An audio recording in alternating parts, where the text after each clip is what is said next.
या यूट्यूब चॅनलमध्ये सर्व विद्यार्थ्यांचं हार्दिक स्वागत। प्रिय विद्यार्थी मित्रांनो, इयत्ता 10वीच्या इतिहास राज्यशास्त्राच्या पाठ्यपुस्तकातला राज्यशास्त्राच्या 4थ्या पाठाचा अभ्यास आज आपल्याला करायचा आहे। विद्यार्थी मित्रांनो, तिसऱ्या पाठात पाहिले आपण राजकीय पक्ष, त्यांच्या स्थापना, त्यांचे अध्यक्ष, राजकीय पक्षाची कार्य, प्रत्येक पक्ष हा सत्ता मिळवण्यासाठी नको ते प्रयत्न करत असतात हे आपण पाहिले। राजकीय शासन पद्धती व जनता यांच्यामधला दुवा म्हणून हे राजकीय पक्ष काम करत असतात। राजकीय पक्षाची ठळक वैशिष्ट्ये पाहिली। भारतातील राजकीय पद्धतीचे स्वरूपात काय बदल झालाय, राजकीय पक्ष आणि सामाजिक संघटना, आघाडी शासनातून अस्थिरता कशा पद्धतीची निर्माण झाली याचा अभ्यास आपण केला। परंतु या पाठामध्ये आपल्याला पाठ 4 सामाजिक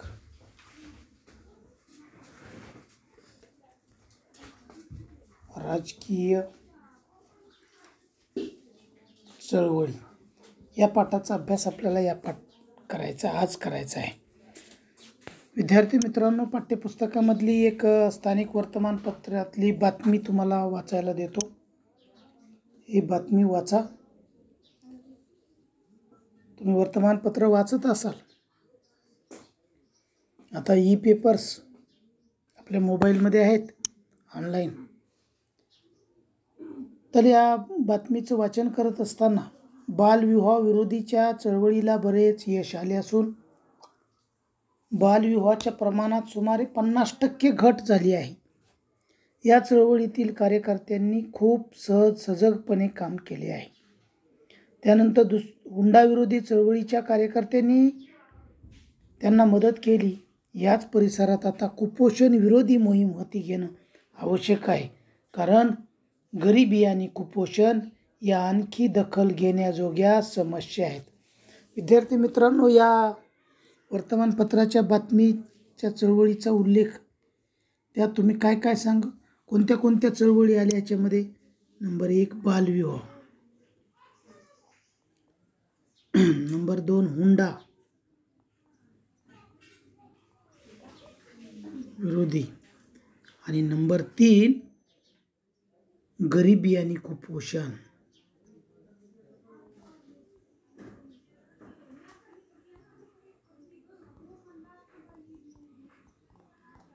बघा, आज आपल्याला 18 वर्ष पूर्ण झालेल्या व्यक्तीला मतदानाचा अधिकार आला। मुलीचं वय विवाहासाठी 18 वर्ष, मुलाचं वय 21 वर्ष ठरवून दिलं, तरी सुद्धा बालविवाह विरोधीच्या चळवळीला 50% यश आलं असं म्हणतात। कार्यकर्त्यांनी खूप प्रयत्न केले। तशी हुंडा विरोधी चळवळ आणि गरिबी व कुपोषण चळवळ या सुद्धा दखल घेण्याजोग्या समस्या आहेत म्हणले। या बातमीतले सुटे असे एक विषय दिसतात, म्हणजे चळवळी एकाच विषयासाठी संबंधित असतात का? प्रश्न विचारला तुम्हाला।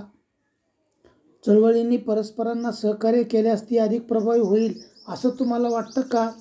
नक्कीच। या चळवळीनं जर एकमेकाला सहकार्य केलं तर बघा, आपण मागील पाठात पाहत असताना प्रादेशिक पक्ष आणि राष्ट्रीय पक्ष हे जाणून घेतलं। राजकीय पक्ष सत्तेच्या स्पर्धेत असतात। या निवडणुका जिंकून ते सामान्य जनतेचे प्रश्न सोडवण्याचा प्रयत्न करतात। राजकीय पक्षाची भूमिका सर्वसमावेशक स्वरूपाची असते। त्यांना कोणत्या तरी एकाच प्रश्नावर लक्ष केंद्रित करून चालत नाही। सार्वजनिक स्वच्छतेपासून ते अवकाश संशोधनापर्यंतच्या सर्व बाबीचा त्यांना राष्ट्रीय भूमिकेतून विचार करून निर्णय घ्यावा लागतो। समाजातल्या सर्व समाज घटकांच्या समस्येसाठी राजकीय पक्षाकडे काही कार्यक्रम असावा लागतो। उदाहरणार्थ शेतकरी, कामगार, उद्योजक, महिला, युवा वर्ग, ज्येष्ठ व्यक्ती अशा सर्वांचा विचार करून राजकीय पक्ष धोरणे ठरवतात. कोणाकोणाच्यासाठी? शेतकरी, कामगार, उद्योजक, महिला, युवा वर्ग आणि ज्येष्ठ व्यक्ती.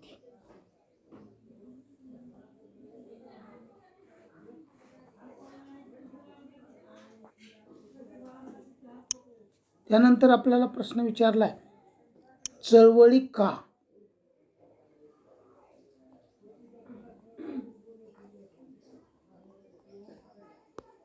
का करायच्या चळवळी? समाजातल्या सर्वच व्यक्तींना राजकीय पक्षात सहभागी होऊन सार्वजनिक हितासाठी काही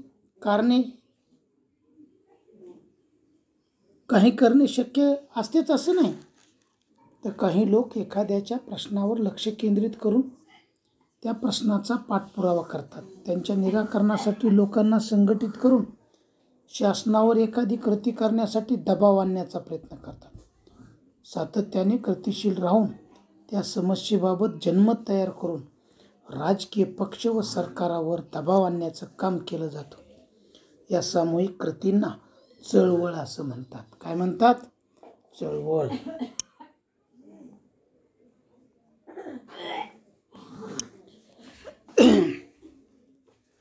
सामूहिक कृती ही या चळवळीचा गाभा आहे. लोकशाहीमध्ये चळवळींना फार महत्त्व असतं. चळवळीतून अनेक सार्वजनिक प्रश्न चर्चेत येतात.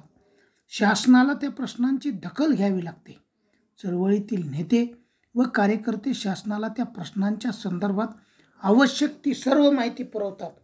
धोरण आखताना अशा माहितीचा शासनाला उपयोग होतो. शासनाच्या काही निर्णयांना अथवा धोरणांना विरोध करण्यासाठीही चळवळी उभ्या केल्या जातात. निषेध अथवा प्रतिकार करण्याचा हक्क, राईट टू प्रोटेस्ट, हा लोकशाहीतील एक महत्त्वाचा हक्क आहे. परंतु अत्यंत संयमाने व जबाबदारीने तो वापरला पाहिजे. पुन्हा तुम्हाला विचारले, सांगा पाहू. विस्थापितांचे पुनर्वसन योग्य प्रकारे व्हावे, त्यांच्या उपजीविकेचे साधन सुरक्षित राहावे म्हणून आपल्या देशातील सक्रिय चळवळी कोणत्या? पुन्हा पाहणार आहोत आपण, चळवळ म्हणजे काय.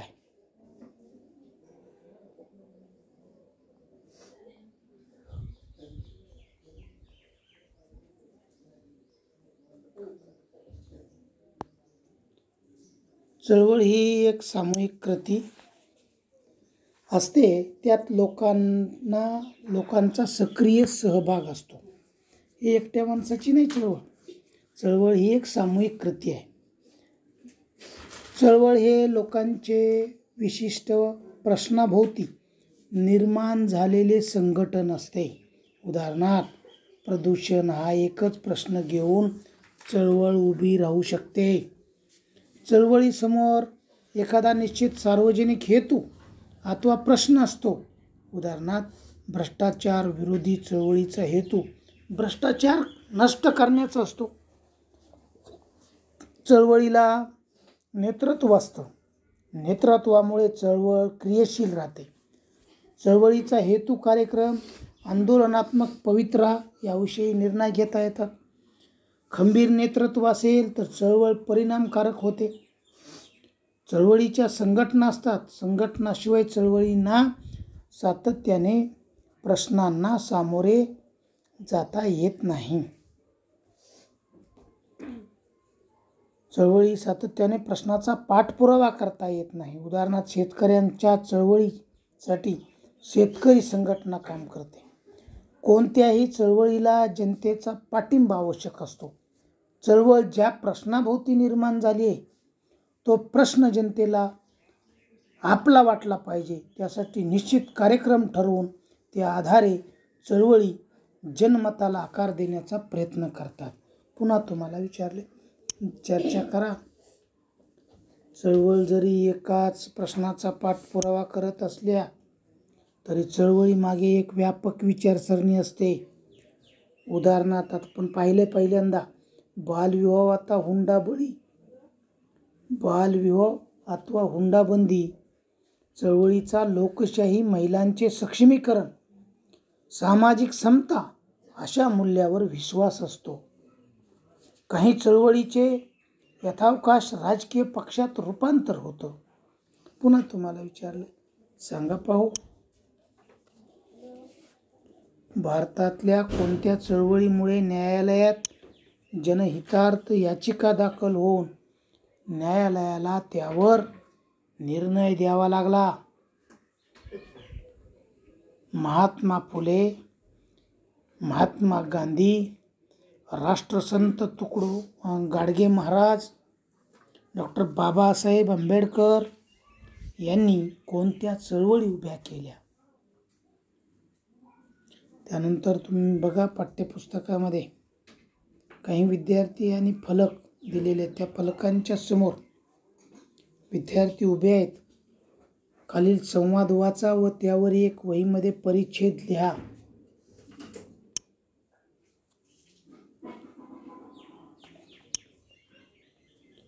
या संवादाचं बारीक वाचन करा आणि याच्यावर एक परिच्छेद लिहा. बघा, पहिले मुलीचा फलक काय म्हणतोय, काय बोलते?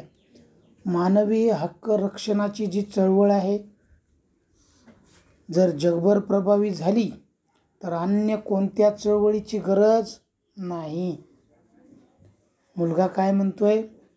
पण विकसनशील देशामधील प्रश्न कितीतरी वेगळे आहेत. तेथील सामाजिक, आर्थिक, सांस्कृतिक परिस्थिती वेगळी असल्यानं त्यातून अन्य चळवळी निर्माण होऊ शकतात. मुलगी म्हणते, हेही खरेच आहे, नाहीतर मुली वाचवा असं आपल्याला म्हणावं लागलं नसतं. पुन्हा मुलगा म्हणतोय, चळवळीचा अनुभव आपल्याला आत्ताच घेता येईल. आपण आपल्या शाळेचा परिसर मुलींसाठी निर्भय करण्यासाठी चळवळ करूया का? आणि शेवटी मुलगा म्हणतोय, ब्रिटिश राजवटीत चळवळी दडपल्या जात असत, परंतु लोकशाही व्यवस्थेत चळवळी असणं हे निकोप लोकशाहीचं लक्षण आहे. विद्यार्थी मित्रांनो, या संवादावर आधारित तुम्ही एक परिच्छेद द्यायचा. कोणत्या कोणत्या समस्या समोर आल्यात बघा. आज आपण पाहतो मुलींवर अन्याय अत्याचार होत असताना पाहताय, तर मुलींसाठी हे निर्भय करण्यासाठी चळवळ उभी केली पाहिजे. मुली वाचवा असं म्हणायची गरजच नाही.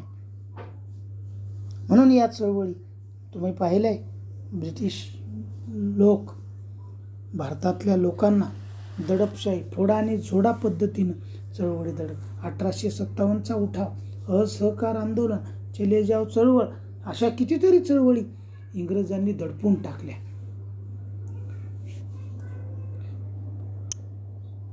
पुन्हा तुम्हाला विचारलंय, चर्चा करा. भारतातील भूमिपुत्रांच्या चळवळी कोणत्या मुद्द्याबाबत आग्रही आहेत? पुन्हा म्हटलंय, करून पहा.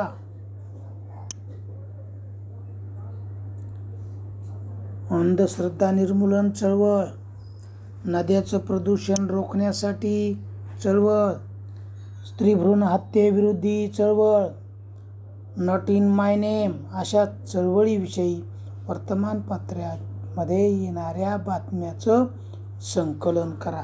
पुन्हा तुम्हाला माहिती आहे का, तुम्हाला सार्वजनिक प्रश्न हे केवळ सामाजिक क्षेत्रातले असतात असे नव्हे, तर ते समाजाच्या कोणत्याही क्षेत्रातून निर्माण होऊ शकतात. समाज सुधारण्यासाठी आपल्या देशात आणि विशेषतः महाराष्ट्रात अनेक चळवळी उभ्या राहिल्या. त्यातून समाज आधुनिक होण्यास सुरुवात झाली. आपल्या स्वातंत्र्यासाठीचा लढा ही सुद्धा एक सामाजिक चळवळच होती. राजकीय व आर्थिक चळवळीतून नागरिकांच्या हक्काचं जतन, मताधिकार, किमान वेतन, आर्थिक सुरक्षितता असे प्रश्न हाताळले जातात. स्वदेशी ही एक महत्त्वाची आर्थिक चळवळ होती. त्यानंतर आपल्याला भारतातल्या काही प्रमुख चळवळीचा अभ्यास करायचा आहे. त्यामध्ये पहिली आहे आदिवासी चळवळ.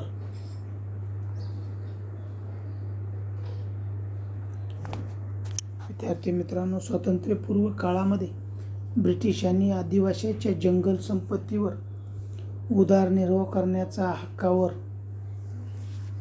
गदा आणली. छोटा नागपूर परिसरातील कोलाम, ओडिसातील गौंड, महाराष्ट्रातील कोळी, भिल्ल, रामोशी, बिहारमधील संताळ, मुंडा आदिवासींनी मोठ्या प्रमाणात उठाव केला. तेव्हापासून आदिवासीचा संघर्ष सुरू झाला. भारतातील आदिवासींचे अनेक प्रश्न आहेत. त्यातील काही प्रमुख प्रश्न म्हणजे त्यांचा वनावरील अधिकार नाकारला जातो. आदिवासी चळवळीची प्रमुख मागणी म्हणजे आदिवासींचे वनावरील अधिकार मान्य करावेत. वनातील उत्पादने गोळा करण्याचा आणि वन जमिनीवर लागवड करण्याचा अधिकार त्यांना मिळावा, याच्यासाठी आदिवासी लोकांची चळवळ होती. त्यांचा नेता, त्या नेत्याचं नाव आहे बिरसा मुंडा. त्यांचा हा फोटो आहे बघा, बिरसा मुंडा यांचा हा फोटो आहे.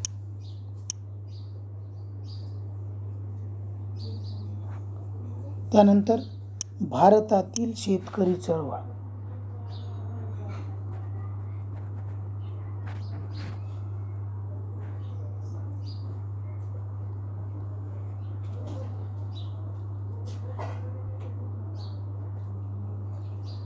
विद्यार्थी मित्रांनो, भारतातील शेतकरी चळवळ ही एक अत्यंत महत्त्वाची चळवळ आहे. ब्रिटिशांच्या राजवटीत वसाहती काळातील सरकारच्या शेतीविरोधी धोरणामुळे शेतकरी संघटित होऊ लागले. बारडोली, चंपारण्य, खोतीचा प्रश्न या शेतकऱ्यांच्या चळवळीविषयी तुम्हाला माहिती असेलच. शेतकरी चळवळीच्या प्रेरणा महात्मा फुले, न्यायमूर्ती रानडे,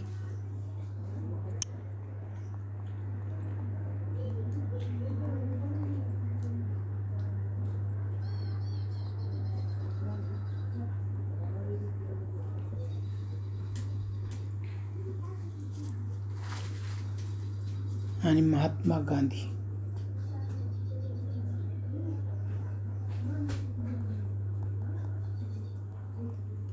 यांच्या विचारातून घेतल्या जातात. शेतीविषयक काही सुधारणामुळे, उदाहरणार्थ कुळ कायदा, कसेल त्याची जमीन इत्यादी, शेतकरी चळवळ संत राहिली. हरित क्रांतीनंतर मात्र शेतकरी चळवळ अधिक क्रियाशील आणि परिणामकारक होऊ लागली. शेतीचं उत्पादन वाढविण्यासाठी आणि अन्नधान्याबाबत स्वयंपूर्ण होण्यासाठी हरित क्रांती करण्यात आली, परंतु त्यांचा गरीब शेतकऱ्यांना फायदा झाला नाही. शेतकऱ्यामध्ये गरीब आणि श्रीमंत असे वर्ग निर्माण झाले. त्यांच्यातील असंतोष वाढला व शेतकऱ्याच्या आंदोलनाला सुरुवात झाली. शेतमालाला योग्य भाव मिळावा, शेतीला उद्योगाचा दर्जा मिळावा, स्वामीनाथन आयोगाच्या शिफारसी स्वीकाराव्या, कर्जमाफी, कर्जमुक्ती आणि राष्ट्रीय शेतीविषयक धोरण या शेतकरी संघटनेच्या प्रमुख मागण्या आहेत. शेतकरी संघटना भारतीय किसान युनियन, ऑल इंडियन किसान सभा या भारतातील काही महत्त्वाच्या संघटना आहेत. बघा, पुन्हा तुम्हाला विचारले विद्यार्थी मित्रांनो, करून पहा. शेतकऱ्यांच्या व शेतमजुरांच्या कल्याणासाठी शासनाने कोणत्या योजना राबवल्या आहेत? नंबर 1, त्याच्यातलं पाहायचं आपल्याला कामगार चळवळ. आदिवासी चळवळ पाहिली, शेतकऱ्यांची चळवळ पाहिली, आता कामगारांची चळवळ. भारतातल्या कामगार चळवळीला औद्योगिकरणाची पार्श्वभूमी आहे. 19व्या शतकाच्या उत्तरार्धात भारतात कापड गिरण्या, रेल्वे कंपन्या यासारख्या उद्योगाची सुरुवात झाली. 1899 रेल्वेच्या कामगारांनी आपल्या मागण्यासाठी संप केला. कामगाराचे प्रश्न सोडवण्यासाठी व्यापक संघटना मात्र 1920 स्थापन झाली. ती all India trade union Congress म्हणून उल्लेखली जाते. स्वातंत्र्योत्तर काळात कामगार चळवळ अधिक प्रभावीपणे काम करू लागली. 1960 आणि 70च्या दशकात कामगार चळवळीची अनेक आंदोलने झाली, परंतु 1980 पासून कामगार चळवळ विखुरली गेली. भारतभर कामगाराचे प्रश्न नव्याने उभे राहत आहेत, कारण जागतिकीकरणाचा परिणाम कामगार चळवळीवर झाला. अस्थिर रोजगार, कंत्राटी कामगार, आर्थिक सुरक्षितता, कामगार कायद्याचं संरक्षण नसणे, कामगारांना कायद्यांचं संरक्षण नसणे, अमर्याद कामाचे तास, कामाच्या ठिकाणी असणारी असुरक्षितता, अनारोग्य इत्यादी आजच्या कामगार चळवळी पुढील समस्या आहेत. पुन्हा तुम्हाला विचारले विद्यार्थी मित्रांनो, भारतातल्या कामगार चळवळीला औद्योगिकरणाची पार्श्वभूमी आहे. 19व्या शतकामध्ये च्या उत्तरार्धात भारतात कापड गिरण्या, रेल्वे कंपन्या यासारख्या उद्योगाची सुरुवात झाली होती. त्यानंतर स्त्री चळवळ,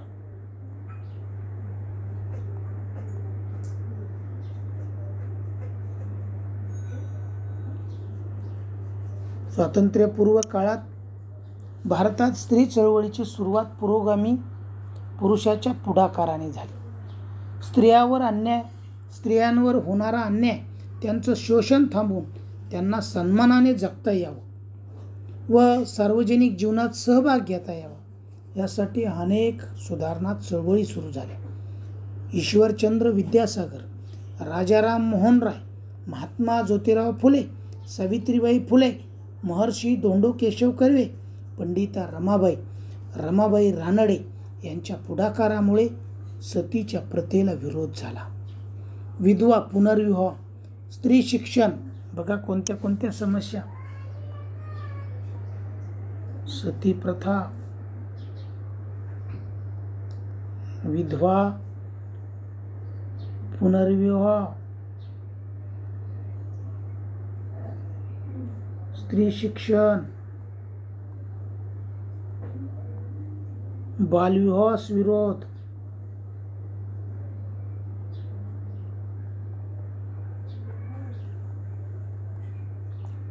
आणि मतदानाचा अधिकार.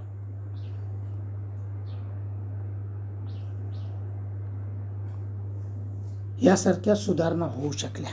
स्वातंत्र्यानंतर भारताच्या संविधानात स्त्रियांना सर्वच बाबतीत समान हक्क देण्यात आला आहे, परंतु अनेक क्षेत्रात स्त्रियांना प्रत्यक्षात मात्र समान वागणूक दिली जात नव्हती. स्त्री स्वातंत्र्य हे या काळातील स्त्रियांच्या चळवळीचं उद्दिष्ट होतं. या काळातील स्त्रियांची चळवळ प्रामुख्याने माणूस म्हणून दर्जा मिळणं यासाठी होती. स्त्रियांचे स्वातंत्र्य हाही त्यामागला एक उद्देश होता. भारतामध्ये भ्रष्टाचार, जाती व्यवस्थेला विरोध, कट्टर धार्मिकतेला विरोध या समस्येच्या विरोधात आंदोलने सुरू झाली. या आंदोलनामध्ये स्त्रिया मोठ्या प्रमाणावर सहभागी झाल्या होत्या. त्यातून स्त्रियांना आपल्या होणाऱ्या अन्यायाची जाणीव झाली होती. बघा तुम्हाला मी सावित्रीबाई फुले यांचा फोटो दाखवतो. त्यानंतर रमाबाई रानडे, ज्यांनी स्त्रीविषयक सुधारणा चळवळी उभ्या केल्या आणि यथाकथित यशसुद्धा संपादन या चळवळीने. स्त्रियांच्या पुढाकाराने स्त्रियांची चळवळ सुरू झाली. भारतातील स्त्री चळवळीचे स्वरूप एकसंध नाही, परंतु स्त्रियांचं आरोग्य, त्यांची सामाजिक सुरक्षितता, त्यांचे आर्थिक स्वावलंबन आणि सक्षमीकरण या मुद्द्याचा विचार विविध पातळीवर या स्त्री संघटना करताना दिसतात. स्त्रियांचं शिक्षण आणि त्यांना माणूस म्हणून दर्जा व प्रतिष्ठा मिळावी याचा आग्रह हे स्त्री चळवळीसमोरचे आजचे आव्हान आहे. त्यानंतर आपल्याला पाहिजे पर्यावरण चळवळ.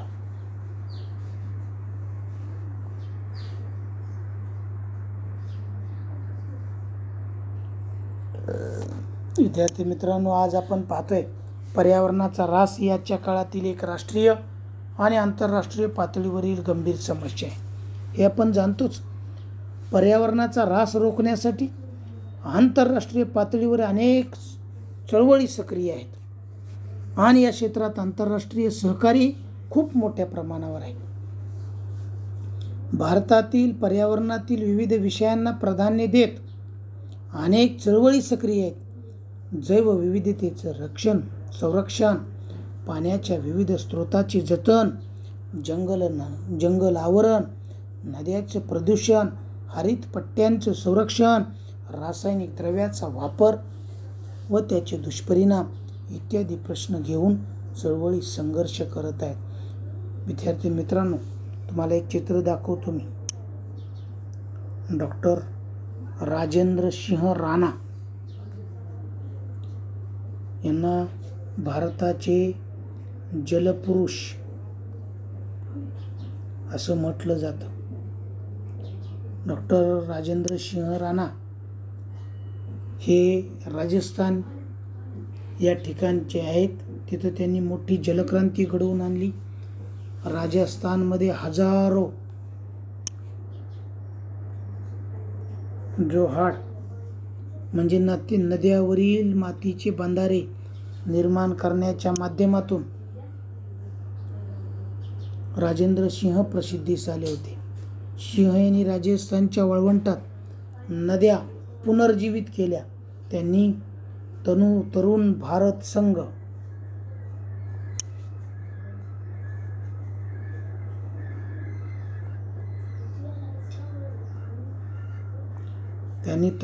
तरुण भारत संघ या संघटनेची स्थापना करून शेकडो गावामध्ये सुमारे 11,000 जोहाड निर्माण केले.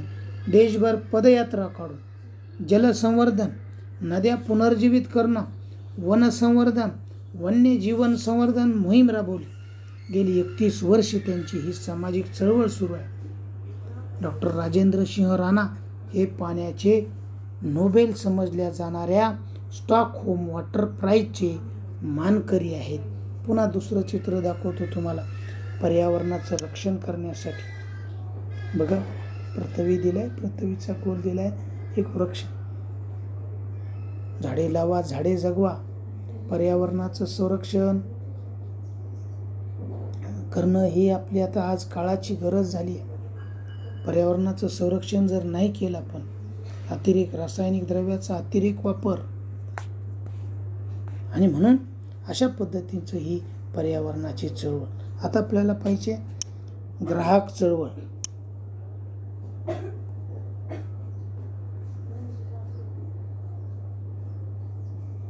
(1986) साली ग्राहक संरक्षण कायदा अस्तित्वात आला. त्यानंतर ग्राहक चळवळीचा उदय झाला. या चळवळीचं उद्दिष्ट व्यापक आहे. समाजातील प्रत्येक घटक हा ग्राहक असतो. अर्थव्यवस्थेतील बदलामुळे तसेच समाजव्यवस्था बदलामुळे ग्राहकावर परिणाम होतो. त्याला अनेक समस्याला तोंड द्यावं लागतं, जसे भेसळ वस्तूंची वाढवलेली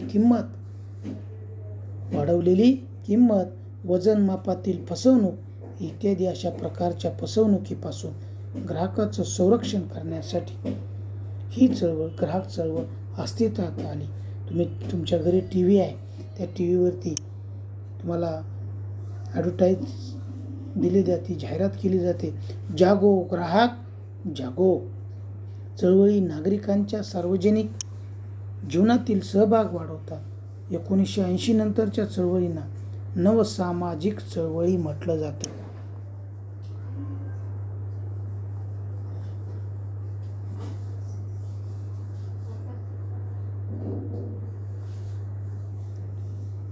कारण त्यांचे स्वरूप आधीच्या चळवळीपेक्षा वेगळे होतं.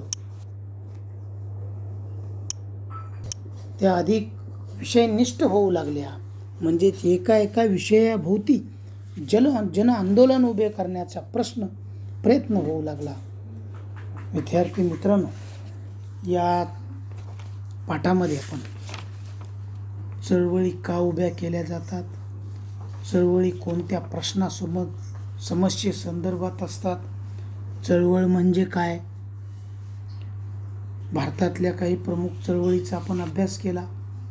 नंबर 1 आदिवासी चळवळ, भारतातील शेतकरी चळवळ, स्त्री चळवळ, पर्यावरण चळवळ, ग्राहक चळवळ, आणि आपण पुढील पाठामध्ये आपण लोकशाही समोरील आव्हानाचा विचार करणार आहोत. विद्यार्थी मित्रांनो, या पाठामध्ये सामाजिक आणि राजकीय चळवळीचा आज आपण अभ्यास केला. इयत्ता 10वीचे विद्यार्थी बरेचसे व्हिडिओ पाहत नाहीत, स्वाध्याय लिहित नाहीत. विद्यार्थी मित्रांनो, हे वर्ष तुमच्यासाठी अत्यंत महत्त्वाचं आहे. तुम्ही व्हिडिओ पाहिले पाहिजेत, तुम्ही स्वाध्याय लिहिला पाहिजे, तुम्ही अभ्यास केला पाहिजे. आपल्याकडे जर मोबाईल नसेल, आपल्या मित्राचा, मैत्रिणीचा त्याच्यावरती व्हिडिओ पाहून स्वाध्याय लिहावा. अभ्यास जास्तीत जास्त विद्यार्थ्यांनी करावा ही नम्र विनंती. धन्यवाद.